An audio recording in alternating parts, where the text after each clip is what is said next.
ในคำคืนวันเหมือนไหนพอถึงมาคำคืนวันทนสี่ปีศาสนาพุทธคำลาเปลี่ยนเจ้าเฮืองเปิ้งใส่มาใน2 เหง 5 ปาก69 ว่าปีได้2 เหง ไปปากเศร้านี่ปีก็จ่ายยัง3 ปาก87 คู่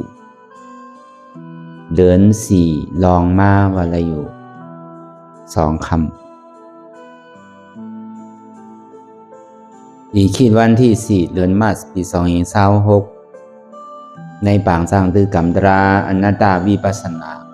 ภาวนาหารยอดธรรมอนัตตาบอกกรรมทนหาปีวัดป่าอนัตตาวิปัสสนากรรมฐานทำป่องวานนาเยืองวานนาปงหน้าสาร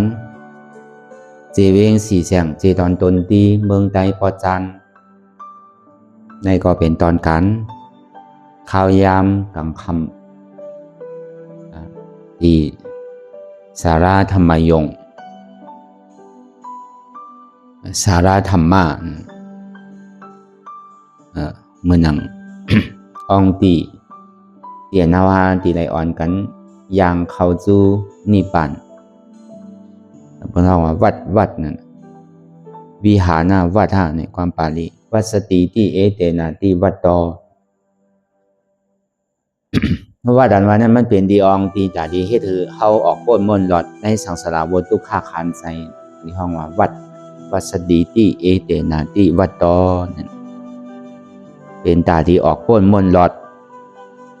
ในขอกตายขอกเกิดในห้องมาวัดโฮงธรรมดีในเกาะเป็นโฮงตาดีเป็นธรรมยงเป็นโฮงเนี่ยโฮงธรรมเนี่ยบ่ป้องความตายธรรมยงเนี่ยเป็นยงเนี่ยเป็นโฮงธรรมเนี่ยเป็นโฮงธรรมโฮงตาราโฮงอันเฮาที่ไรถ่อมตาราที่ไรยินตาราเรียกก็ที่ไรเอาถ่อมป้อมฮู้ก็ถามป้อถามเย้าในก็โหลซ้อนโหลเฮียนเอาป้อเฮียนเอาเย้าในก็ดีเลยถอมเข้าใจลีเย้าก็เอาที่มันย้ำเย้าก็คือป่องใจง่ายเย้าก็จ้างกรรมเต้นั่นคือไรมียอนี่ซอมนาสิกาละป่องใจขอทำตาราก็เบิดตาราเนี่ยพอเขาบอกเอาเขาอกเข้าใจเนี่ยก็เลยว่ามันเป็นยา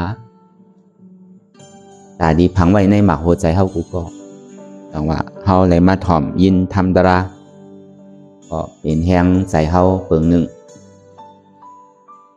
เป็นแห้งตานเขาดียางกว่าง่ายล้มอันไรก็มันไรมาอันง่ายหนังเขาอย่างก็พอเขาถ่อมเห็นหัวเอาเนี่ยก็เขาก็ที่มีลองตั้งเป้าสุดดะจังว่ามันเป็นสุดดะมาหยาดอันหนึ่งอันเขาเลยถ่อมเลยยินเนี่ยพอเขามีลองตั้งสุดดะมาหยาดเขาว่าเป็นปริยัติก็ว่าเป็นขันธาธุระเนี่ยก็ว่าเป็นสุดดะมาหยาดเนี่ยก็ว่าพอเขาเลยถ่อมเลยยินเจ้าเนี่ยก็เขาก็ดีเลยนั่งรับตาภาวนาตึงถอดมาเลยตึงวนทัดสามตัวที่เสียจัตราเตียมันเกิดขึ้นอยู่ดีตัวดีใจเตียมันเกิดขึ้นตียุคนำคันถาของเขาเนี่ยจังว่าอันเขานั่งรับตาหายอยู่ในห้องเป็นภาวนาไม่ยากก็ใจนั่นก็เป็นภาวนาเกี่จ้าในก็ใจการตาที่นั่งรับตาภาวนาอยากตัวนั่นพอเขามึนตาเนี่ยหูก็โดดทอมตาก็โหลด้วยนั่นอายุมันนำเพราะนั้นเหตุการณ์ดาราเนี่ยมันโดดได้นั่งรับตาเนี่ยอยากด้วยใจอันหนึ่งอันเดียวใจห้าพูนั่นก็เบอร์กู3 แสนเปิงเนี่ยมันป่อมาตั้งหูก็อยากป่อมาตั้งตาก็อยากป่อมาตั้งหูหลังก็อยากป่อมาตั้งศพตั้งลิ้นป่อมาตั้งรองตั้งตุ้มเตอร์เนี่ยอันหูจักหลีเลจ้าเนี่ยมันมีดีใจตัวไหนมันน้อวิญญาณใจอันห้าพูเนี่ยแปลว่ามันเป็นคออันดำรองหรือเป็นเสียง ก็เปว่ามันเป็นนามธรรมที่มันนางหัวเนี่ยมันเป็นรูปธรรมเพราะวันนั้นลองอันเท่าไรถ่อมไรยินเนี่ยและว่ามันเป็นขออันนำลองเต้ๆนานๆพอไรถ่อมไรยินเนี่ยในก็นางจ้างตือกรรมก็เป็นภาวนากิจจะเป็นภาวนามัญญาญาณในก็ว่าเพราะว่านางรับตาภาวนากิจใจเอาในก็ที่ไรเฮ็ดเอาวิปัสสนาธุระที่ไรเอาญาณปัญญาอ่อนโหโทนายเนี่ยใจตื้อกรรมกว่าญาณปัญญาอ่อนโหโทนาเนี่ยเป็นสังละเป็นสมาธิที่แหละสมาสังกัปปะโดนเนี่ยนั่นก็เป็นทัศนกิจจาชาวหาเหตุหักเอาจ้องทุกข้าทั้งสิ่งอันเฮาเป็นอยู่มีอยู่ในปองว่าเฮาไล่ห้องหับไล่ทบยาลองตั้งทุกข้าขันใจทุกข้าตัวเลสังทุกข้าใจเลสังทุกข้าอยู่จอมีมอมเฮานั่นเลสังทุกข้าเลยอยู่จอมีมอมทุกข้าลองวานลองเมืองลองเจ้าลองขุนลองเฮ็ดหางสร้างปองลองเลี้ยงต้องเลี้ยงศพทุกข้าลองขันถาหับเพิ่งซะแน่ไล่ว่าเฮาเกิดมาเฮาทบยามานำหนาเยาลองตั้งทุกข้าขันใจแน่พอเฮาซ้ำฮู้จักหมออิ่มหมอเวอหมอจานยังใครทุกข้าอยู่ในก็มันจังเฮ็ดจื้อมันมียาแก้มันน่ะเพราะว่านั้นในอันเฮาไหลถ่อมไหลยินอันเฮาไหลทบมาลองตั้งหลังปนมาต่อถึงฮอดมือเหลียวไหนพอมาวนทัดสังตัวไหนเดียตั้งแต่เฮาหูกว่ามาต่อถึงพองยามมือตั้งหลังปนมาในกำนำเนี่ยมันดิเป็นตั้งตุกขากำอันเฮาเอามาวนอยู่เอามาเจนจาอยู่เอามาทางเสตากำเฮ็ดเสตากำกว่าเสตากำเอาก็เบอร์เก่าเอาเก่ากว่าเก่าเฮ็ดเก่าเป็นเอาเก่าก็ตุกข้าอยู่ถึงมือเหลียวในเย้าเนี่ย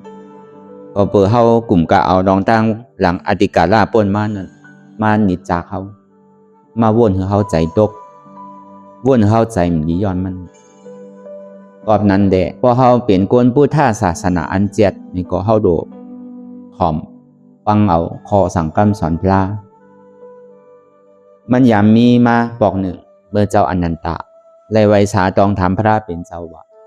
ไวสาถึงบุญคำพระเป็นเจ้าค่ะกวนเฮาในหู้อยู่กล้วยค่ะมันตีไรเท่าไรเป็นไรตายกล้วยการหนังเหือแล้วมันตีไรเท่าตามเท่าเป็นตามเป็นตายตามตายนั่นหรือเขาว่าเท่าก็คือไรหมอเท่านั่นน่ะเนาะอธิเปรมันเป็นเช่นนั้นกะเป็นก็หลวงหมอเป็นนั่นน่ะตายก็หลวงหมอตายนั่นมังบอกในตั้นเท่าเนี่ยก็เพราะเหลือก้นเท่าเอารู้ทีเดียวแล้วมันหลวเท่ามากกว่าเป็นน่ะเนาะ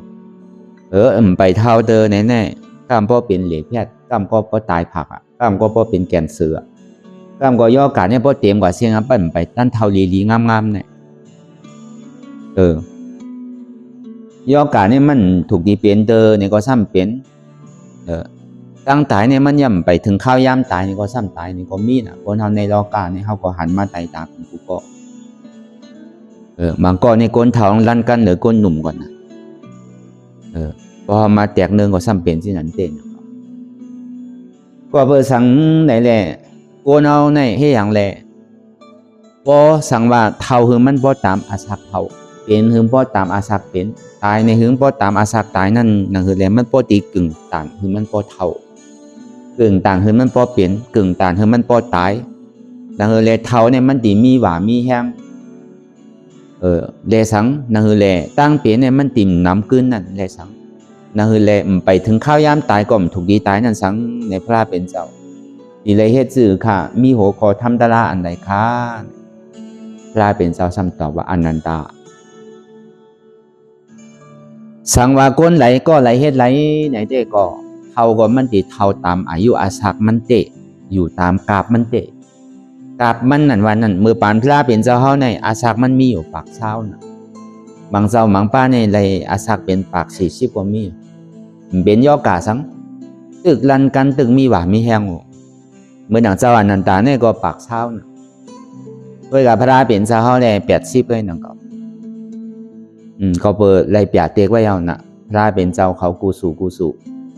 ตั้งแต่พระเป็นเจ้าติปังการะฮอดถึงมาพระเป็นเจ้ากัสสปะนี่ก็ปาติกเจ้าก็ตามมาเฮาเนี่ยพออายุ80มาในที่เข้าส่วนมหาคัมเมาก็เบิ่นั้นในมันจังเกเลยต้องป่านก็หือเนี่ยก็เปิดพระเป็นเจ้าเฮาปาติกไว้ในที่สืบกว่าทั้งก็เป็นไรนั่นน่ะบ่ดีว่าเต้ก็เฮาดีกันนี่กำนำในเปิ้นซ้ำว่านี่เจ้าอนันตาว่าก็สังในเจ้าอนันตาในซ้ำย้อนขว้างล่ะย้อนต้องป่านล่ะซ้ำผิดปังเอาพระเป็นเจ้าไว้ติ๊กๆล่ะเนี่ยอันใครนี่ก็เบิ่นตินี่แล้วก็เบิ่นหนังต่อหนังเจ้ามหากัสสปะเขาเนี่ยก็ยังนี่เจ้าอยู่ก้วยกะหนังเฮเลียมันติเจียจังถึงว่าเป็นยาหันตาเสดาเนี่ยก็ลองตั้งพิษลองอันตั้งทางเถิกปุ่นแต่พุทธศาสนาเนี่ยมันตึงมีน้ำในแหละเหมือนเขาดีสั่งกายนาธรรมนั่นเจ้ากัสสปะเนี่ยต้องถามเจ้าอนันตาเฮียงอนันตากอบสังแลเมื่อปานพระเป็นเจ้ายังตึกอยู่เศร้าในเนี่ยมันเจ้าเนี่ยซ้ำเป็นก้นเหยียบพาสังกันพาอาบน้ำพาสร้างเป็นปันพระเป็นเจ้าก้วยกะช่ำยืนมือถึงดีแหละแล้วคากะเหยียบไว้อันนี้ก็เปิงหนึ่งเฮียงแหละเฮ็ดที่นั้นเป็นพระเป็นเจ้าตั้งศูนย์เนี่ยเฮียงแหละยุ่มย้ำผู้ดีสูงดีแต้มใครว่าที่ไหนกันอ๋ออันนั้นได้คำตั้งใจหนังเก่าค่ะเจ้ามาเทมหากัสสปะค่ะคำตั้งใจเฮ็ดคำมีเจตนาให้เฮ็ดหนังเก่าค่ะก้วยกาเป็นคือก็ย่ออยากขย่อมพิษอยู่อะไรเฮ็ดกว่าก็ขย่อมพิษอยู่อันนี้เป็นห้องอปงอาบัตินั่นกระโจดีไรสังกัยนาธรรมก็ดีไรปงอาวัตนังเก่าบ่ก็ในสองมาในเฮียงแหละเมื่อพระเป็นเจ้าเฮาดีเข้าสนมหาค่ำก่อนในเฮียงเลยเป้เอาก้นเข้ามาขึ้นว่าขึ้นนำวันนำเนี่ยคือนำหูนำตาเนี่ยตกใส่ผาดินพระเป็นเจ้าเนี่ยมันกึ่งตานที่เฮ็ดเฮียงเลยเมื่อซ้ำกว่าเฮ็ดสินั้นล่ะอนันตาก็เปิดพ่อข้ามเฮ็ดสินั้นไหนก็เบิ่มผู้ยิ่งเนี่ยเอามาอ่อนตั้งนั่นห้องมาอ่อนตั้งเลยมาไว้มาสาพระเป็นเจ้าก็เปิดเพราะมันลึกมันหลึงมาเย้าเนี่ยก็ดีกว่าจอมตาจอมตังปอกจอมหอจอมเฮินเนี่ยก็มันมีเพภัยนำก็เบิ่นนั้นแหละเอาผู้ยิ่งนี่เข้ามาไว้ซะมากันตัวพระเป็นเจ้าจัดเป็นจุ่มแล้วก็ออกกานั่นน่ะไว้เสนั่นมาเนี่ยก็เอาก้นใจมาตั้งหลังก็เบิ่นนั้นนั่นแหละข้าก็หันถึงสินั้นก้อยเนี่ยว่ามันจะว่าตั้งใจเลยคือมันนี่จักพระเป็นเจ้ามันใจหนังเก่าก้อยกาเป็นคือก็เย้าอยากคาเป้อะไรเฮ็ดกว่าเย้าเนี่ยก็คาเป้ยอมผิดอยู่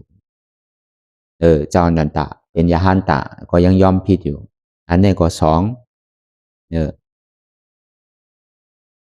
ก็ในสามมาในเฮียงเลยพระเป็นเจ้าเนี่ยก็ปันสติเมื่ออยู่รู้เนี่ยว่าสังว่าเหมือนหนังเก่าพระเป็นเจ้าเนี่ยมีอิทธิบาทสี่สังว่าใครสืบกว่าอยู่ทั้งหลายปีอยู่ทั้งหลายกับในก็เหมือนหนังนำกัดเก่าในเฮ็ดไรที่อย่างในเมื่อซ้ำต้องป่านพระเป็นเจ้าผิดปังพระเป็นเจ้าละดีเต้ก็มันได้ก็ผิดปังพระเป็นเจ้าดีเตี้ยเพื่อการพอถึงกำทนสามาเนี่ยก็เปิดมั่นใจหลีป่นตีป่นตั้งน่ะเลยพระเป็นเจ้าก็ดีได้เข้าสวนมหาค่ำกว่าเย้าเลยเป็นอันใจดีเป็นอันใจเก่าเศร้าเว้ามองไว้ก็เปิดเจ้าสารีบุตรลาก็เข้าสวนมหาค่ำกว่าเย้าเจ้ามอกกะหลานก็เข้าสวนมหาค่ำกว่าเย้าเมื่อหนังนั่งเมน่าก็แต่มีเนี่ยก็เข้าโซนมหาค่ำกว่าเย้าเมื่อหนังนั่งยะสอทลานั่นเนี่ยก็เข้าโซนมหาค่ำกว่าเย้าเนี่ยแหละก็ไหลก็นั่นก็ปกว่ากันเสียงๆแหละก่อนนั้นแหละมันก็เป็นใจอันเก่าเศร้าเว้ามองนี่แหละกำในสัมภาระเป็นเจ้าซ้ำดีมาเข้าโซนมหาค่ำกว่าในเนี่ยมันก่อมตันต้องป่านแบบก็เบอร์สังแลเป็นนั้นก็เปิดคุณสงเนี่ยมาโซนใจมันใครต้องป่านก็เบอร์นั้นในเมื่อนั้นในคำผู้สังคำมืดคากังไปเสียงย้อนเบอร์นั้นในข้าก็มตั้งใจหนังเก่าเนี่ยเป็นถือมากก็ย่าอยากข้าดีย่อมพิดด้วยหนังเก่าก็เปิดว่าปุนพ่อเนี่ยมันนิติคาเนี่ยข้าย่อมน้อมพิดหนังเก่าเนี่ยอันไหนก็เปิงหนึ่งได้เสียอาวัตหนังเก่าอันนั้นเลยยอมผิดว่าเพราะมันเป็นนั้นมาเนี่ยไหวหลังมาเนี่ยวันที่เสียเนี่ยเจ้าอนันตาเฮ็ดสังเลยเจ้าอนันตาเนี่ยเฮ็ดเช่นนั้นเนี่ยมันติมีลองตั้งเสียเนี่ยนั่นน่ะปุณตาพุทธศาสนาเขานั่นปุณตาอริยะปุณตาเจ้ายาหันตาเขาเต้ก็เปิ้นมีกรรมสังปุณตานำผู้สังเนี่ยเปิ้นดิจังเสียเนี่ยมาตั้งหลัง อันนี้ก็เปิงหนึ่งก็ในไหว้เสียเขาปอกเมื่อคืนตีหัวเงาปึ้งมันเตียนเขาเลยห้อยลองตั้งโกนเขาในมันก็ใครวาวนะครับโกนเขาในเพราะอาสากยาวเนี่ยก็ดูมีแห้งนะเนาะดูกินข้าวหวานว่ะอันนี้ปูนที่ใกล้วาวเสียโกนเขาในเนี่ยว่ะหนึ่งอาสากยาวสองมีแห้งว่ะสามกินข้าวหวานว่ะสี่อยู่ดีว่ะพอมีสี่เปิงในอาสากยาวก็กึ่งหนูว่ะบางบอกอาสากยาวซ้ำอยู่ดีเนี่ยก็มันดีอยู่หึงว่ะโกนเขาเนี่ยมันถูกนี้อยู่หึงว่ะมันตุกข้าน่ะว่ะอาสากแต่ยาวไปอยู่ดีซ้ำมีซ้ำลีเนี่ยก็อยู่กว่าก็เป็นตุกข้าตัวเจ้าก็เป็นตุกข้าเปิ้นแกว่ะก่อนนั้นเนี่ยพอใครอาสากยินยาวนั่นไงหนึ่งพออาสากยาวก็ซ้ำโดอยู่ลีว่ะอย่าไปเป็นย่อกาสังว่ะพออยู่ลีก็ซ้ำโดมีแห้งหนังเก่าอ่ะอาสากยาวอยู่ลีซ้ำมีแห้งกว่ามากกว่าอะไรก็ตุกข้าหนังเก่าพอมีแห้งก็ซ้ำโดเลยกินข้าวหวานว่ะเขาเนี่ยพอกินเนี่ยมันโดใส่พักว่ะกินข้าวกับเกลือก็หวานว่ะอันนั้นเนี่ยเป็นก้นอยู่ดีเตะก้นมีย่อกาสังวันนั้นที่ไรเฮ็ดสื่อเลยเป็นไรในพระเป็นเจ้าว่าอนันตาโกนเขาในสังวาเฮ็ดไรได้ก็ดีอยู่ไรอยู่อาสาก็ดียาวอยู่เท่าก็เท่าจอมอาสาอยู่ย่อกาตั้งเป็นก็มีว่ะ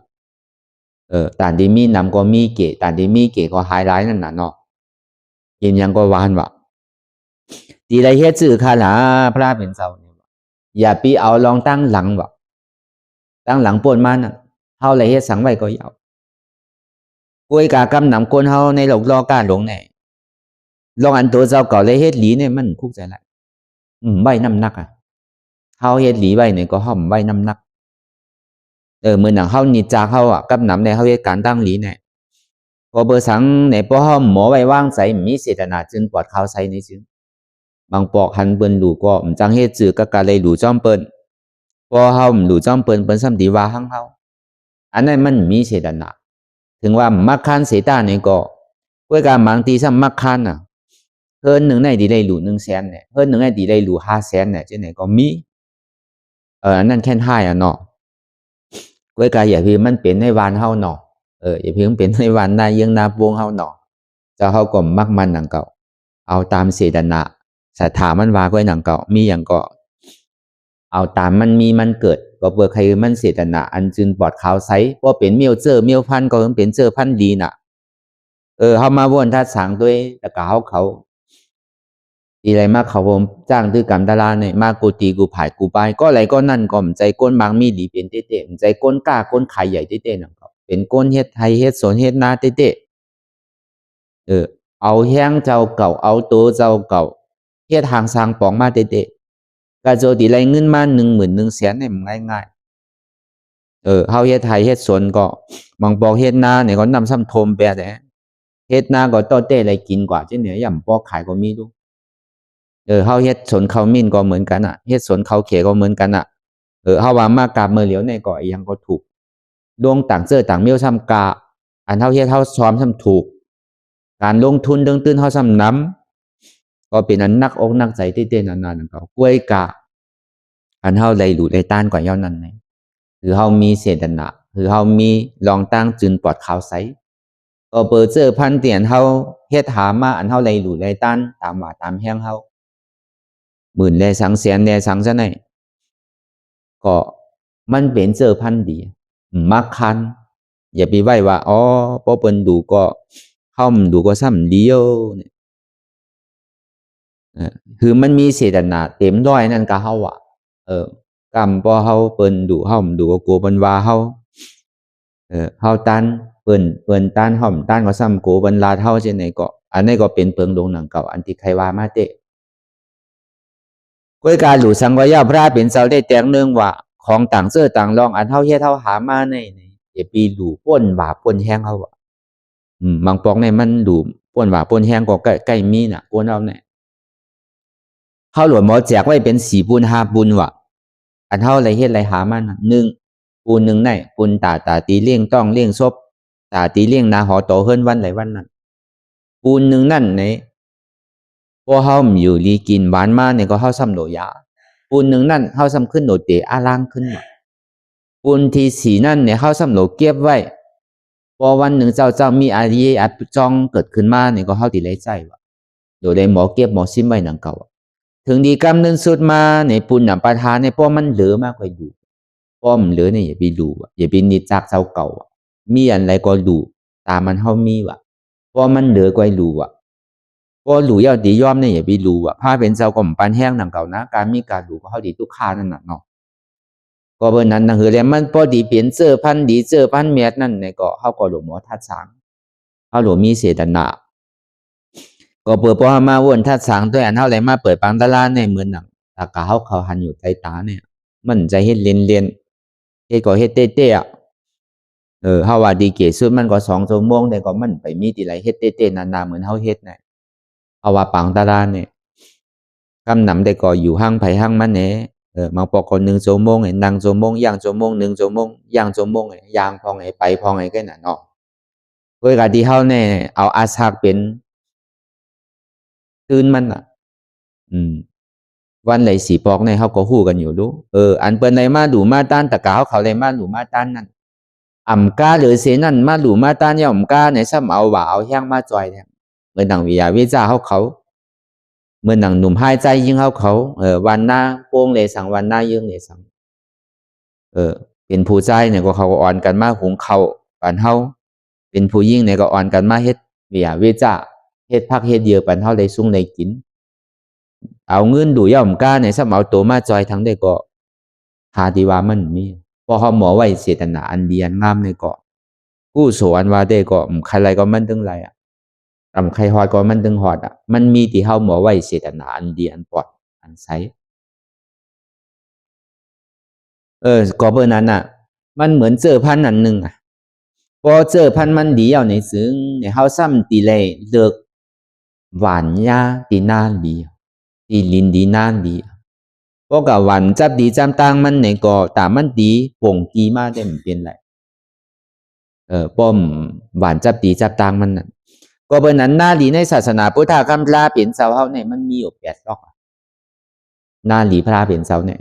8 รอกเนี่ยเป็นสังเนี่ยซอดาปฏิมาซอดาปฏิโพสตกามีมักสตกามีโพอนาคามีมักอนาคามีโพอาราธามักอาราธาโพในเฮาว่าหน้าดี8 รอก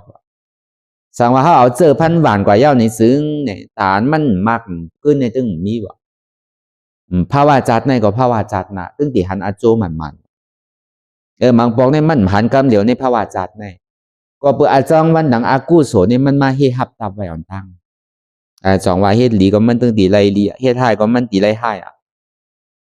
เฮาปลูกอันเพศก็ตีได้กินอันเพศเฮาปลูกอันโคมก็ตีได้กินอันโคมเฮาปลูกอันผาดก็ตีได้เป็นอันผาดเฮาปลูกอันหึ้นก็ตีได้กินอันหึ้นอันไหนคือมีลองตั้งยุ่มย้ำชื่อไหนเขาเป็นก้นพุทธศาสนาเนี่ยมันจึงดีย้ำซอดาบันมันจงมีอยู่ว่าหน้าดี8 รอกในศาสนาในอันเท่าห้างกูก็เลยมาจ้างตึกกรรมอยู่พ่องยามมือเหลียวในพ่องว่ายุ่มย้ำคันทาห้าเปิงในเป็นอนัตตาถึงว่าเลยมักตะลาโผตะล่ามไปเลยนี่ป่านเตอเสตาเนี่ยก็อันเฮายุ่มย้ำคันทาห้าเปิงที่ทุกข้าที่มันปวกเกิดขึ้นเป็นอยู่ในยุ่มว่ามันเป็นอนัตตาเนี่ยอันนั้นเปิ้นห้องว่าเป็นซอดาปฏิมาก็หัดกอกถึงกำเดียวห้อมพูดอะไรตรงไหนก็ไรเป็นเนี่ยห้อมจังว่าอะไรน่ะมันใจเป็นเมียวโลตามขายในกาดรู้ห้อมพูดนะก็ไรเป็นซอดาปานเป็นซอดาปานมันใจเมียวโลเปียในกันเนาะมันใจเมียวโลคือกันหู้โลเมียวไหนเสียงดีเนี่ยเปิ้นเมาออกมันนี่เปิ้นเอาลักซิมไว้ของลีเนี่ยเปิ้นโกก้นหู้ก่อนนะอันนี้พอเฮาเลยหวานเสื้อหวานพันกว่าที่นายเย้าในซึ้งมันจึงดีลีว่ะเจอพันเกาหลีแผ่นลินเมืองเกาหลีก็ในผล9 ปีก็โหลลีว่ะเจอพันดีแผ่นลินดีเซต้านี่ก็เพราะมันผลมันตกใส่น้ำมันย่ำใส่ก็ซ้ำมากขึ้นหนังเก่านั่นผล9 ปีก็ดีไรลีว่ะผล9 ปีเนี่ยเป็นหือเนี่ยมันมักคันกันมีลองตั้งเต็กเต็งกันมีลองตั้งจี้สั่งกันมีลองตั้งเป้เลยเต็กเต็งกันเลยคันกันเลยดีไรหลูคันใน1 เฮิร์นในเขา1 ถง1 เฮิร์นในเงิน1 แสนเนี่ยอันนี้มันมีเนี่ยอันเฮามาเปิดปังตลาดตั้งแต่เจ้าฉาเฮามาเปิดปังตลาดตั้งแต่เฮาว่าป่วนมาอยู่หิม5 ปีตั้งแต่เฮามาเฮ็ดที่ทำในก็ มันก็มีให้ปอกเจ้าเสียเขาก็ลาดให้ปอกว่าเอามาเฮิรนกันไหนแหละมีที่ไรก็เจ้าเสียเขามีไรเปลี่ยนไรจื่อก็ยังเอามาจอยก่อนเลยมันติคือเฮิงพอดีเป็นได้จื่อเสียงในวันในของเขาเลยเจอเขาพอดีขึ้นใหญ่ใหม่สูงเลยศาสนาพุทธกัมพลาเป็นเจ้าเขาในพอดีเฮิงเปิ้งใสกว่านางคือได้กูไผ่กูป้ายกูดีกูตั้งในเปิ้นดีมาหุบจู่โหดินในมหายตนาแก้วแมตนี่ทำป่องที่ไหนเนี่ยก็จะเขาก็คัดใจมาต่อถึงพองยามเหมือนเดียวตอนมักคันตอนเต็กเต็งก็เบอร์นั้นยุ่มยำว่าผล9 ปีแน่ลีกันกูยุ่มยำว่าลีกันกูก็เนาะอันนั้นแต่มันยาวแต่เจตนาของใครของมันทั้งกำหนึ่งอันนั้นแต่ลองตั้งมักคันลองตั้งเต็กอำนาจได้ก็มีเนี่ยนั่นบอกว่าผล9 ปีก็มันเหลียก็ในผลกลางปีเนี่ยผลกลางปีในเปลี่ยนหือในมังเผามังปองให้เขาอ่านว่าดีเสียงขันไหนเพราะต่างตีต่างๆในดีเป็นอยู่เมื่อเขาเฮ็ดทำไมโยเมื่อเขาเฮ็ดตีห้องดื้อเศร้าจะเนี่ยมันเสียงคือก็เป็นสังข้าวก็ดีออกก็แน่ก็มันมีเอาตามเจตนาศรัทธามันวานังก็มันแค่เสียงคือเสียงมีก็เฮ็ดมีก็กึดแปลแต่อันนี้ผลกลางปีก็มันดี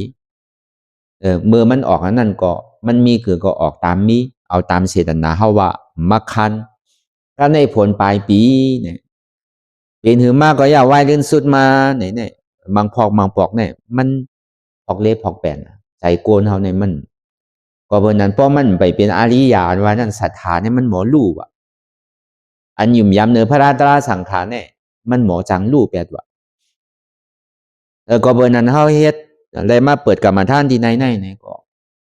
อย่าไปว่นตาก้นก็เหลียวอย่าไปยุ่มย้ำเจ้าฉาป้าเหลียวก็เนี่ยคืออะไรไว้ใจว่าอันเฮามาเกิดอองตีที่ไหนเนี่ยโกนดังนำหน่อแต้นคืออันที่พูดออกมาตั้งดังในตีมีตั้งนำก็จะเฮาตายกว่าเย้าเนี่ยก็หลอนกว่าเย้าเนี่ยก็อันโกนที่มาสืบปูดแต้นขึ้นก็เบิ่มันเป็นของสังขารมันเป็นปุญตาศาสนาที่เฮิงเปิงใสปุญตาเจ้าอันอย่างจอมเสียนตั้งปักเปิงเตียนเฮาเลยว่างไว้นั่นมันติได้ขึ้นสืบกว่าเฮาติได้ไว้ใจเช่นนั้นเฮาติได้ยังอ่านดูถึงศาสนาพระเป็นเจ้าว่าก็ไหลก้อนนั้นว่าเจ้าป้าไหลป้านนั้นป้อเป็นนั้นมาเนี่ยผลปลายปีเนี่ยมันถึงดีว่ะป้อเป็นที่นั้นเต็มทนเนี่ย1เจอพันดี2แผ่นดินดี3ผล9 ปีก็ดี4ผลกลางปีก็ดี5ผลปลายปีก็ดีเมื่อนั้นกลางแสนเฮามุงมองสุดต้องใครเป็นนั่นล้อกี่สัมปติเนี่ยก็ดีเต็มทนล้อกุตระสัมปติเนี่ยก็ตึงดีไล่มันวันหนึ่งก็วันหนึ่งก้อยกะอย่าไปใครสุดต้องมุงมองใครเกิดเอาเนาะคือมันไหลภาวะจัดในกำเดียวอย่าไปใครเกิดใครตายทั้งพอสุดต้องมุงมองใครเป็นคนดีผีแม่ตัวเต็มคือกะเนาะมันยังตึกใครเกิดอยู่ในตึกเมือกูนั่นสุดต้องเมื่อนั่นก่อมสั่งถูกว่าพระเป็นสวัสดิ์เขาซ้ำดีไรสุดต้องซื้อหือป้อมสุดต้องล่าก่อมไรเนาะดีไรหมอสุดต้องซื้อหือไหนหมากตะลานโผตะลานนี่ปั่นตะลานวันนั้นคาเป้ก็ใครไหลใครทกใครย่ามเหมือนหนังเจ้าอริยาเขาเจ้าเหมือนหนังเจ้ายาฮันตาเขาเจ้านังเฮเลยตัวเจ้าก่อนเนี่ยพอดีเป้ตัวเป้ใจนังเฮลองตั้งน้ำกัดเจ้าก่อนเนี่ยติมีเนี่ยคือมันพอไหลขันไพ่หิงพอมีเป้ตัวเป้ใจกำหนึ่งรู้หิงพอเอาหยามปียะหิงพอหู้หันสะพอตะลาเสกำรู้คือเฮามุงมองสุดต้องเลยป่นตุกขาเลยถึงสุขาดิกัดเย็นเลยพอจอดถึงตีนี่ป่านเปิงนึงเปิงเลี้ยวก็เนี่ยต่างเจอต่างลองเนี่ยมันใครไรมันใครเป็นคุณใครเป็นพิมพ์ใครเป็นสางสังใครหู้จักเส้นตังแต่ที่ออกป้นม้วนดอนในคอกตายคอกเกิดก็ยาวสู้ต้องที่ไหนวะถึงที่ได้หมอทบเตะวะเนี่ยเว้ยกับเฮาสู้ต้องหลอกละลายก็มได้หนังเก่าเนาะมันใจมิ้วหลอกคอหลอกย้อนน่ะตัวได้เฮ็ดเอาตัวได้จ้างตื้อกรรมเอาจังนี้ทบเฮาก็หู้ห้างไผห้างมันนั่นแหละก่อนหนังตาลากว่าทางอีกนึงทางอินแกบางปองในใจบ่ใครพูดใครขาดเมื่อหนังบ่ดีคำเอาก้านเปียเนี่ยในเฮาฮู้โดดในตัวไผใจมันนู้พอเฮาฮัดเตเนี่ยได้ตัวเองมันบ่หายเจ็บเนี่ยตัวเองมันบ่สู้เด้อทุกขาเนี่ยมันไรมันดีขำไรพอเฮาจอมขอสั่งกำสอนเตพอเฮาถ่อมกำตลาเตเนี่ยก็เบอเฮาไปฮัดนั่นน่ะเฮายังตึกกูอยู่อันนี้ก็มันเป็นตั้งพี่เท่าก้อยหนังก็มันใช้ตั้งพี่ไผก้อยกาเป็นหือก็ยาวอย่าปอกไหลปอกนั่นในเฮาแมทก็อย่ามีคือซุ่มเฮ เขามาขึ้นทัดตัวในตัวในใจเขาขึ้นเหมือนเขาเตะจ้านนางปัทมาอ่อนตั้งเนี่ยเขาย้ำพื้นอยู่หลายปอก2-3 ปอกก็ในปอกทน2 ทน 3มาเอาเข้าพื้นยาวอันนี้ก็เป็นน้ำเมียเท่านั้นเขาซุ้มใจว่าเขามันหนังตลาป้อมไรตลาในซุ้มอยู่ย่อมใจหนังเก่าอันเขายามนางธรรมราเนี่ยก็อันเขายามนางโยโย่นั่นเนี่ยก็ซ้ำขึ้นนางสูงด้วยอันนี้ก็เป็นน้ำเมียนางเก่าเมื่อกูปอกได้เก่านางสูงได้มันเจ็บเหลืออกเหลือใจนะก็ในก็มันนางในสูงก็เยื่นแล้วในอดได้รู้ในก็เป็นน้ำเมียนางเก่าไว้ใจที่ไหนกำหนึ่งเพราะนั้นแดมไรตลาดมาได้มันดึงเมียมันดึงไรมันวันหนึ่งก็วันหนึ่งวงหนึ่งก็วงหนึ่งเดือนหนึ่งก็เดือนหนึ่งปีหนึ่งก็ปีหนึ่งก็บนนั้นในเขาสั่งปอกขึ้นเมื่อดีพระราชเป็นเจ้าอันห่อไว้เมื่อเจ้าขึ้นเนาะตลาดเนี่ยมันกว่าที่พอมาก็มันกลับไก่กันเนี่ยมันผ่านยากกันที่ที่แต่วันเมื่อไหนที่หางแฮนที่มาเราที่มาห่อตลาดนี่ตัวทบเจ้าฉะเตียนได้อ่อนเฮ็ดตลาดมาได้จ้างตึกกรรมมาตั้งแต่โหงเงาต่อถึงไปต่อถึงพวกเขามาในศาสนาอ่านว่าดีห่อตลาดโหนไหนด้วยการมันเปลี่ยนแล้วเมื่อฟุกมาเขาเคยห่อเวลาวันเหมือนในเฮาฮอดองอันเจ้าอนันตะต้องทำพระเป็นเจ้าอันในเฮาฮากูก็ที่ใครถอมอยู่ที่ใครยินอยู่ที่ใครเอาจ้างตื้อกรรมกว่าอยู่นั่นคือเลยอาสาเขาเท่าเย้าเนี่ยก็คือมันบ่เท่าตามอายุอาศักเป็นในก็อย่าพิมมันเป็นย่อการน้ำตายในก็อย่าพิมมันเจียวตายคือมันนั่นตายอีกหนึ่งเนาะเสียลายเนาะเกิดมาพระวาจาหนึ่งแน่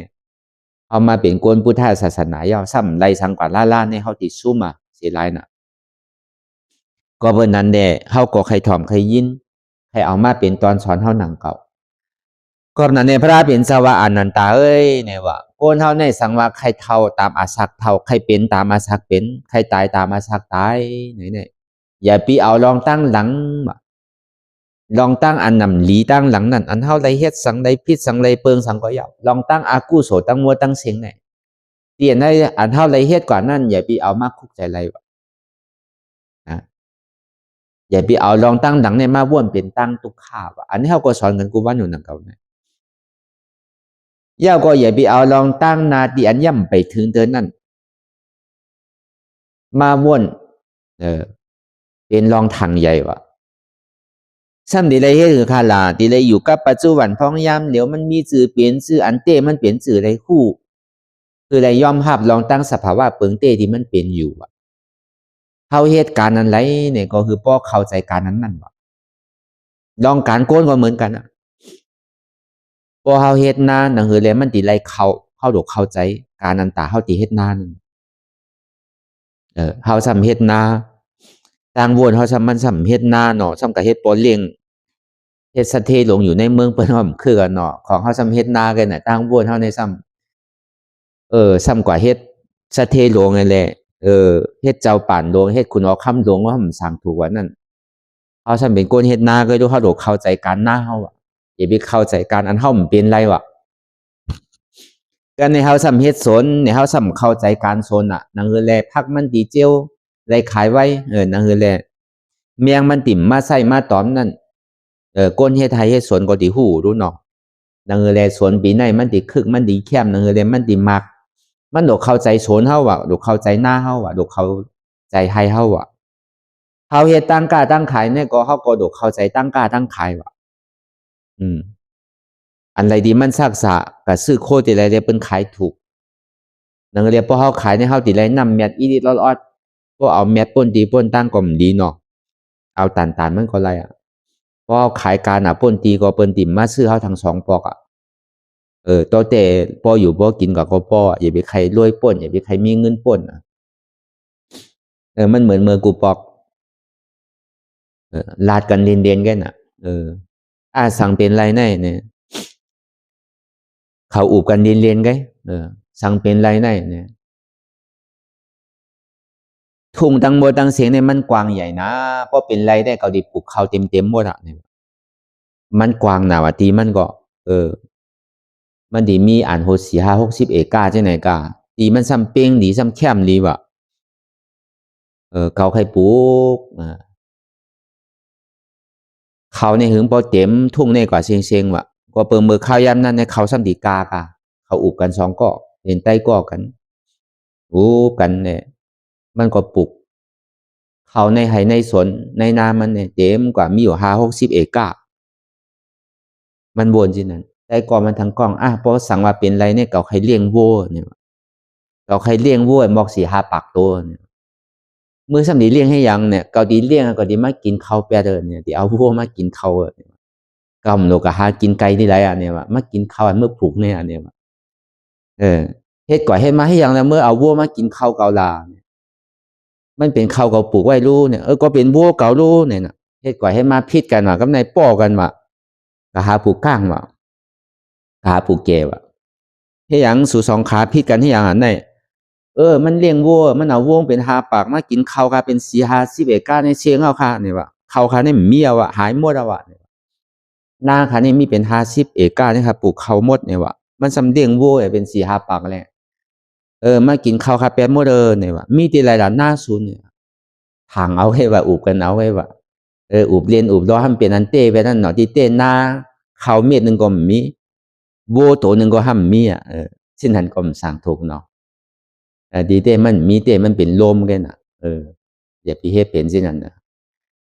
มันเหมือนนันหนังเก่าลองอันเท่ากับวนตั้งนาเนี่ยมันมีโจสังเต้มีพรดีสังเต้เท่าดีเปลี่ยนสังมามีหือมาดีเปลี่ยนหือมาวันเมื่อพุงมีไผหูได้เท่ากับวนกับก็มีดีเปลี่ยนมีพรดีสังวันนั้นก็เบอร์นั้นในเหตุการณ์นั้นอะไรก็คือเข้าใจการนั้นนั่นว่าเป็นก้นเฮือนเฮ็ดหน้าก็โดดเข้าใจการหน้าว่าเหตุการณ์คุณก็โดดเข้าใจการคุณว่าเหตุการณ์หน้าหอต่อเฮือนในก็เป็นพ่อเป็นแม่เมื่ออันดุงเป้โตเตอนั่นในก็ดูหมอส่งดุกทำดุกเห็นส่งฮือดุกหมอคู่ดีคู่ไล่ว่ะส่งฮือดุกอันการเจ้าเก่ามีไว้เป็นไรนั่นตัวเจ้าเก่าเฮ็ดไรหาไรเป็นกระหือในก็โดดจอยแถมดุกล่างเขานั่นคือเขาพอดีหมอดีหมอไล่นั่นคือเขาที่มีตังหูตังหันเนี่ยมันเป็นปุนพ่อนของพ่อเมตตาดีจอยหรือดุกล่างบทยามันมีไว้ที่นั่นลูกล่างก็ป้อใหญ่มากาสูงมายาวเนี่ยก็ซ้ำขึ้นโดดเลยตอบกลุ่มเกจูพ่อเมขึ้นหนังเขาอันใดที่พ่อเมมีเต็มทนก็โดดเลยมาลุ่มลาด้วยถึงพออยู่ดีกินบ้านมาเมอยู่ดีกินบ้านมาเนี่ยก็โดดเลยมาจอยกันลุ่มลาด้วยถึงว่ะนาทีปุนพ่อนดุกแต่ที่เลี้ยงดูลุ่มลาพ่อเมก็มีว่ะนาทีพ่อเมเมื่อดุมไปเป้โตนั่นเนี่ยก็ซ้ำดีเลยจอยถึงดุกล่างเหรอพ่อเป้โตจองว่าอยู่เฮิรนเนี่ยก็มีนาตีปุนพรแต่ดีเลี้ยงดูลุ่มลาด้วยถึงนาหอต่อเฮิรนเป็นปู่เก๋ปู่ก้างในวันนั้นเนี่ยก็ตีเลยหักก้นหวานก้นคงว่ะตึงว่าก็ตึงหนูเลยเฮ็ดว่ะมังปอกชอบลาดแค่ตัวมเฮ็ดดูมังปอกเนี่ยคือเปิ้นดูตัวเจ้าเก่าดูคือเปิ้นเฮ็ดการตัวเจ้าเก่าซ้ำเฮ็ดก็ไม่ได้ว่ะพอเฮาลาดก็เฮาดูเฮ็ดว่ะพอเฮาตีรู้เฮาตีออกก็เฮาตีคือเปิ้นออกเฮาดูออกกันตั้งมันจึงดีกึ่งตันมาเป็นผู้ออนโฮว่ะเหมือนเขาเป็นครูสั่งครูสอนเปิ้นก็เหมือนนั้นนังเก่าเขาสอนฮือเปิ้นเฮ็ดก็เขาโหลเฮ็ดว่ะเขาสอนฮือเปิ้นจ้างตื้อกรรมก็เขาโหลจ้างตื้อกรรมว่ะเขาซ้ำสอนเปิ้นไรเขาซ้ำเฮ็ดไรก็มันเป็นผู้อ่อนโหดไรว่ะการนั้นเขาลาได้เขาเฮ็ดเนี่ยมันเหมือนกันว่ะมันงามกันว่ะเหมือนเขาอยู่ในศีลในธรรมเนี่ยอยู่ในหอในเฮือนก็เหมือนนั้นนังเก่าเขาสอนลูกสอนดังเขาว่าลูกอย่าไปกินในเลี้ยนยาในมันดีอย่าไปกินในเราในมันดีอย่าไปกินในยาในมันดีกล้วยกาเขาซ้ำกินอยู่ก็เขาดีกับถอมเขาละเขาซ้ำดูดอยู่เลี้ยนยาเขาซ้ำสั่งลูกสั่งร้านเขาอย่าไปรูดมันดีของมันดีเขาซ้ำกินเองเลยนะเขาดีกับถอมเขาก็กินอยู่ก็พอเขายังกินอยู่รู้ละจะมาสอนเขาอย่างให้กว่าให้มาวังโหกันแก่อย่าไปกินในเราลูกมันดีพอซ้ำกินอยู่รู้อย่าไปกินในยาเนี่ยมันดีพอซ้ำวังหมดน่ะเขาสอนอะไรวะนั่นพอเขาตีสอนเขาเนี่ยเขาอย่าไปกินวะอย่าไปเลววะอย่าไปเลวกลางค่ำกลางคืนด้วยเนี่ยเขาซ้ำเลวก็เขาถอมเขาหนังเก่าเมื่อนั้นหนังเก่าเมียวสังก็อย่าพอเขาลาดเขาหลุดเฮ็ดจอมเบอร์หนึ่งตีถอมเขาก่อนนั้นพระเป็นเจ้าว่าโกนเขาในว่าที่เฮ็ดสังก็หลุดป้าใจการนั้นว่าเขาเป็นเจ้าสังขายาหันอยู่ในศีลในธรรมเนี่ยก็ดูรักษาศีลษาธรรมเขาว่ะเหมือนหนังเจ้าสังเมื่อหนังปู่ชิ้นเขาเมื่อหนังก้นย้อนชิ้นขามชิ้นนั่นชิ้นหาก็เข้าโดหักษาชิ้นหานั่นน่ะเนาะปานาดีบาตาอย่าไปเอาตัวใจเปิ้นตายอธินาตาหน้าอย่าไปลักเอาโคของเปิ้นกาเมสุมิสาจาราอย่าไปยากเก้าโผเก้าเมเปิ้น มูสาวาตาอย่าไปว่ากำเป็ดกำเหรียญสุรามาเรียมาจาปมาอย่าไปกินเหล้ากินยาอย่าไปกินของอันเมาเมากำฉะนั้นในศีลหาพอเฮาย้อนเย้าเนี่ยก็เฮาดูไปปามันว่าอย่าไปผิดว่าเนี่ยมันจะดีกึ่งตาดว่ากวนมีศีลว่ากวนนอนวันนอนว่าเอาศีล8นั่นก่อนดังนั้นดังเก่าเอาตังเวกาลาโภชนาได้สังมารากันทาวิตูนั่นได้สัง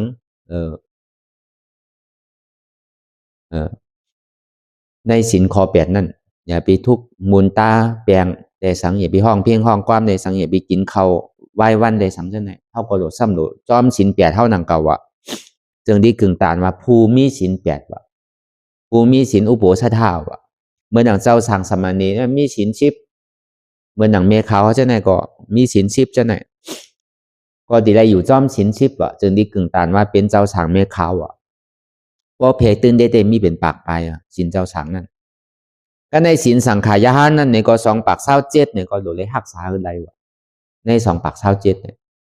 โดยเลยอยู่จอมศีลกินจอมธรรมว่ะจึงดีกึ่งตานว่าภูมิศีลมีธรรมว่ะกวนอันเฮ็ดสมาทานนั่นหนังหือได้ตัวเจ้าเก่าปกติได้ฌานอภิญญาปกติได้ปัทมาสันตุติยสันตติยสันจตุธาสันนั่นได้ปกติได้อารูป4จังนั้นเนี่ยก็โดยเลยคัดใจหึงบ่ไหลสมาทาเมื่อหนังปุงหน้าเขาเลยสังเมื่อหนังปุยาเซ่เขานั่นเลยสังนั่นก็ติเลยเหตุการณ์เมียวคือก็คือบ่ไหลเป็นเมียวนั่นเฮ็ดหมอปลาเนี่ยก็คือมันบ่ไหลปลาว่ะเฮ็ดปู่มูเซอร์คือบ่ไหลกวางไหลเถินไหลพานนั่นน่ะเหมือนนั้นหนังเก่าว่ะหวังว่าเฮาเฮ็ดการอะไรก็คือเฮาป้าใจการนั้นนั่นว่ะก็ในการนั้นเฮาเฮ็ดวิปัสสนาในก็เหมือนนั้นหนังเก่าการตาที่ไหลมากไหลผลนั่นก็เฮาโดดเฮ็ดถึงมันไหลว่ะโดดไหลฮู้จักเส้นตั้งตาที่มันไหลว่ะโดยเลยเฮ็ดอาจองของมันว่าจังดีทบจังดีญาจังดีไรว่า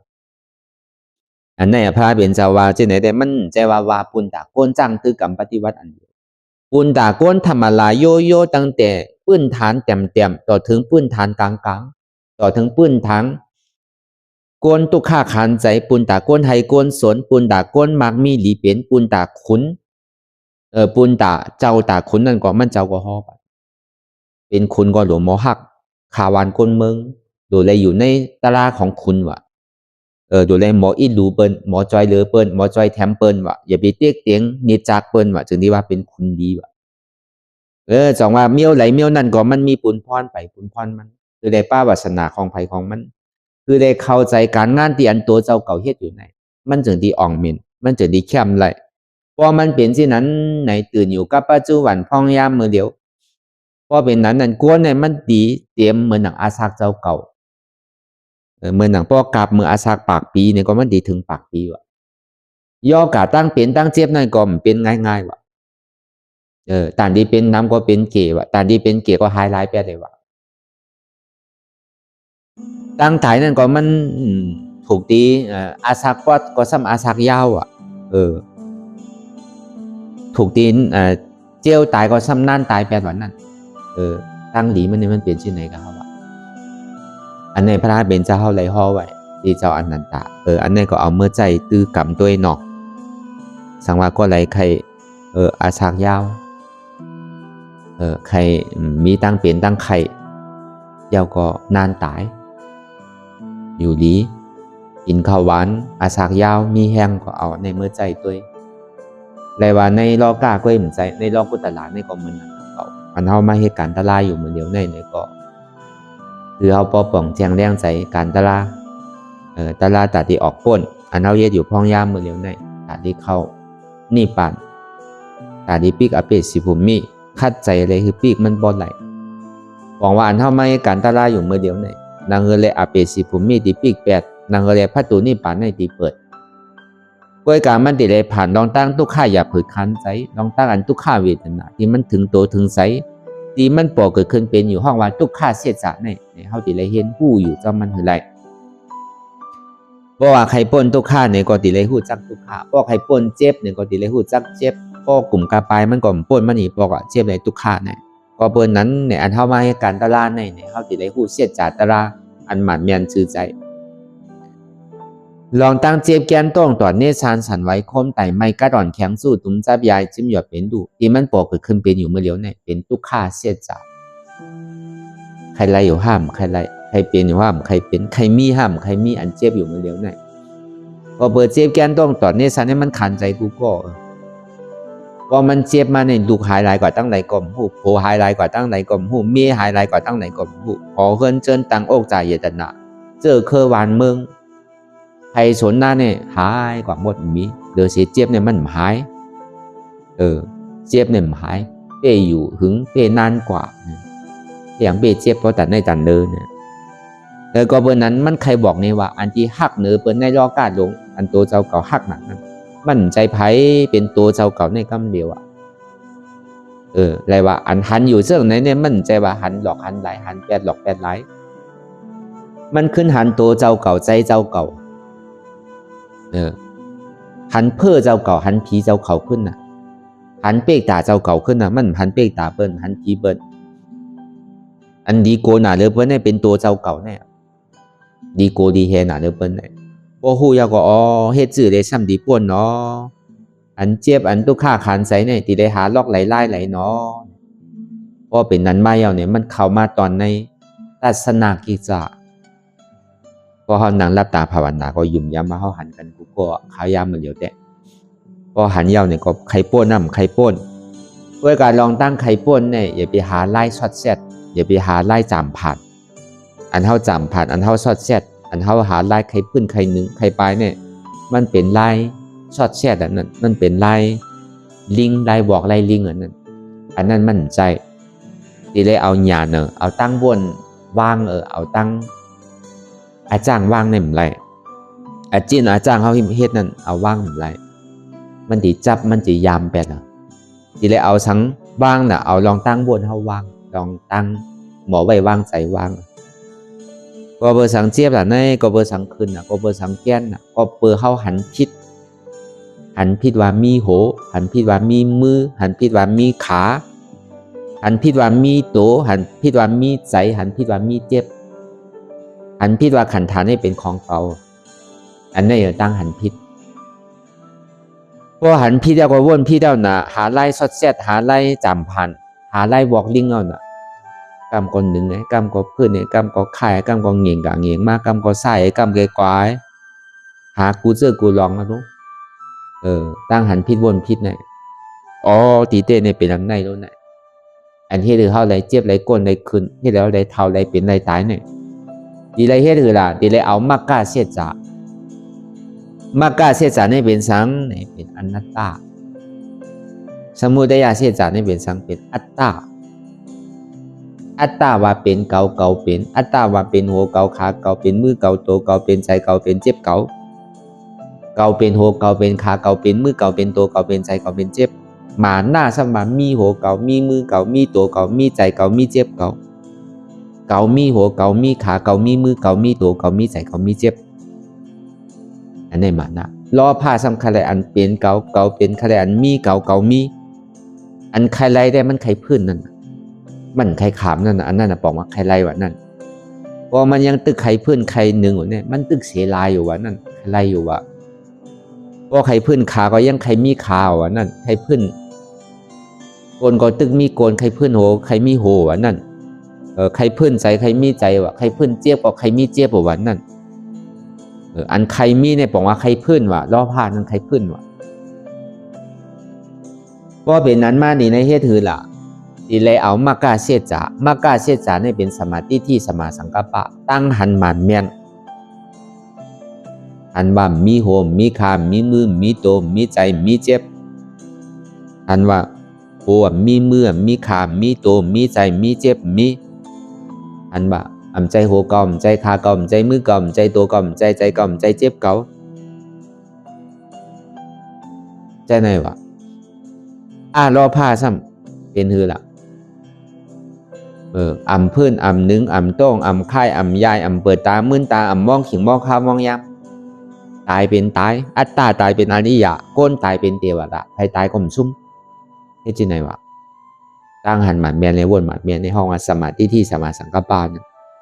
เฮ็ดจังได๋ได้ก็ออกพอเฮ็ดจังได๋ก็ออกในบนห้องว่าซื่อนี่อาหารนากิจจาว่านั้น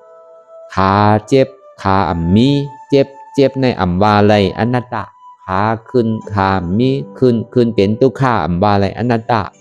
โกนเจ็บโกนมีเจ็บในเป็นทุกขาอัมบาลัยอนัตตาใจในดีพูดตีขาดเอาอะตีกวายเอาอะตีตายเอาอะตายก็ปล่อยมันตายมีใจลูกอนัตตาเจ็บในเป็นเก่าเจ็บในก็มใจเก่าอนัตตาเก่าในเป็นเจ็บเก่าในก็มันมีอนัตตาในห้องเป็นปหานาคีเจ้านั่นเพราะอัตตาตัวกว่าเย้าในซึ่งมีจีกิสานั่นก็ตกอ่ะเพราะอัตตาใจอัตตาตัวในตกเย้าในก็เวทนาอันมันเจ็บก้นขึ้นมวยแกนในก็หายไปพอเจ็บแกนมวยแกนหายเย้าในก็อยู่กันวันนั้นอันใจอันห้าผู้นั่นก็กึดไปนะขาดไปนะก็ขาดไปแล้วก็ตื่นมากขึ้นเนี่ยก็เป็นก้อนใหม่เหมือนก้นเก่าเกิดใหม่ขึ้นเอาตายเอาเกิดใหม่เอานั่นแค่มาป้อนนั้นได้อเปสีภูมิได้ปีกแปลแล้วเป็นก้อนกว่าตั้งน้ำปอกขึ้นตั้งหลังเอานั่นแต่เปียวมนเสริมใครเฮ็ดตาลาทางไหนก็เป็นสังเอาก็เป็นที่นั้นมาเพื่อกับว่ามันยามอะไรมันใครเฮ็ดติ๊กกันอ่ะมันหัวอายาสามันยาวดูมันเหมือนหือเนี่ยมันเหมือนหนังโววะเหมือนหนังโวกายนั่นวะเอาเกลือใส่มันกินวะพออ่อยเยอะอ่อยยามันเหมือนแล้วเอาเกลือใส่ติ๊กวะพอมันได้กินเอาได้มันผ่าถ้าว่ากว่าตั้งไรเอาวะใครเฮ็ดติ๊กใครกินติ๊กวะเหมือนนั้นหนังเก่าอ่ะพออะไรทบอะไรยาวก็มันตึงขำอะไรตึงใครเฮ็ดติ๊กวะนี่ก็คือมันพอไรตีสูงสุดมันอ่ะตีเกียรติสุดได้ห้องพันล้านอ่ะพอมันเปลี่ยนนั้นมากกว่าซักษาเปรียบว่าอยู่ในสุขติอากุศลอันว่านั้นกรรมล้ำในสุดเสียงเอาเมียวอาดีกาโตขึ้นนานเปสีภูมิเดินเสียที่ได้จำป่วยเป็นคนผีนั่งผีบนอ่ะพอตายเขาก็เฮ็ดก็นางวิสาขาเขาก็เฮ็ดก็อนาถาปิ่นคนหัวค่ำปิ่นวิสาราเขาเฮ็ดก็กนเมืองอันในเมืองสาวัตถีเขานั่นก็เต็มที่ก่อเสียงอ่ะในเมืองผีเนี่ยพอดีมาอันนับขับเมื่อเดียวเนี่ยเอาก็อยู่ในเมืองผีเขาว่าจันแต่ตัวมหาราชิกานั้นก็1 วันเขาใน50 ปีน่ะเมืองเขา10 วันเขาก็5 ปากปีพอเดือนหนึ่งก็เฮง5 ปากย่ำไปถึง2 เดือนน่ะนั่นก็ที่เอาเมืองเขาว่าเนี่ยเมืองผีนั่นเมืองเขาพอเป็นคือเอาละ2 เฮงปลายแล้วรู้เอาก็อยู่ที่ปุ่นย่ำไปถึง2 เดือนพอเมืองตาวาติงสาเนี่ยยังตึกเดือนหนึ่งได้น่ะก็ยามมาในครึ่งเดือนไงรู้พอดูซีตาเนี่ยย่ำถึงครึ่งเดือนน่ะเดี๋ยวต่อเตะหลายวันไงรู้ตอนนั้นน่ะเฮาติเลยกะจามป่วยก็เป็นคนผีเนี่ยก็มีนางผีแวดล้อมไม่หาปากโกนใจของเขาใครได้ในก็กว่าคัดใจเฮ็ดกันกว่าติเลยกะจามป่วยในเมืองผีแต่เป็นนางผีคุณผีนั่นน่ะเนาะเฮาบอกขึ้นมาเตปฏิสันติในเมืองโคงกลางบอกมาเตปฏิสันติอเปสีภูมิเป็นก็ขึ้นกว่าตั้งนาวติ๊กพอถึงเมืองผีต่อถึงเมืองสางเอานิพพานเจตจาดเอานิพพานในก็แต่ว่ามันเป็นอันคึกตอนอันนาว่าถูกดีไรถูกดีคัดใจให้ถึงมันพอไหลพอถึงพอฮอดรอบนั้นได้เฮาเหตุการณ์นั้นไรในก็คือเฮาบ่ปองแจงแรงใจการนั้นการนั้นเฮาเฮ็ดอยู่พ้องย่ามมื้อเหลียวเนี่ยนางแหละอัตตานั้นมันสิตกนางแหละเขาเนี่ยมันสิหายไปอันเก่าฮักโตโกตายน่ะเนี่ยอันฮักโตฮักใจฮักเจ็บน่ะอันฮักขันธาหาเปิงน่ะเนี่ยจุนกำหนึ่งไปจอมใจมันฉานคัดมันตัวเฮาจอมใจมันนำหนาวมันสั่งลูกก็ลูกสั่งนางก็นางสั่งกินก็กินสั่งนอนก็นอนสั่งกว่าก็กว่าสั่งพื้นก็พื้นเฮ็ดจอมมันอยู่เฉยๆเฮ็ดจอมปอเลี้ยงแม่เลี้ยงของติ๊กเฮาตึกเป็นลูกจ้างมันอยู่ปอเลี้ยงอัตตาหมาหน้าในแม่เลี้ยงพาล่อพานั่นน่ะเฮาเป็นลูกน้องมันอยู่ติ๊กน่ะมันทำเป็นปอเลี้ยงแม่เลี้ยงเฮาน่ะ